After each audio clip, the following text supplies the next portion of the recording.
and welcome, I'm Fugen. Today we will cover the changes from the 2nd edition to the 3rd edition, both in the shooting phase and in the new rally phase. The shooting phase is very similar to the 2nd edition. You select the unit, you shoot with it, and then move on to the next unit. You can only shoot the targets within your front arc, line of sight and range. All models in a unit must shoot at the same target, just as before.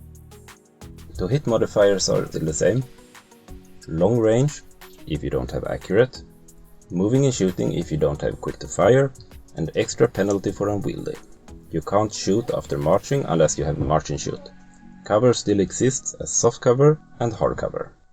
What's changed is how cover is determined. Previously, determining cover required measuring from each model individually to see which of the target's arc they were located in, and then how much of the corresponding facing was obscured. Now instead you check the whole unit's placement for arc and target facing. You then draw line of sight to only 3 points, the 2 corners and the middle of the target facing. If you see 2 of these points without passing through cover or models, it's a clear shot. If 2 or more points are obscured, then the target is in cover.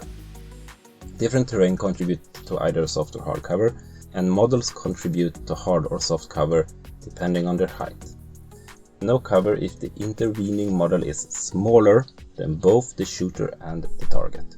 Soft cover if it has at least equal height to either the target or the shooter, and hard cover if it has at least equal height as both the target and the shooter.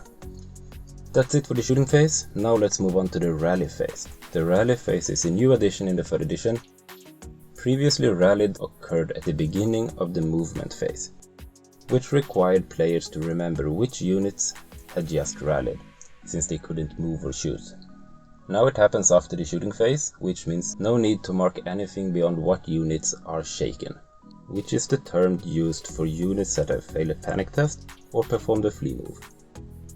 In the rally phase, all your shaken units must take a courage test. If they fail, they will immediately flee directly away from the nearest enemy. If the unit passes the test, it may pivot, and then it will stop being shaken. That's the rally phase. After this we move on to the melee phase, which we will discuss in the next episode.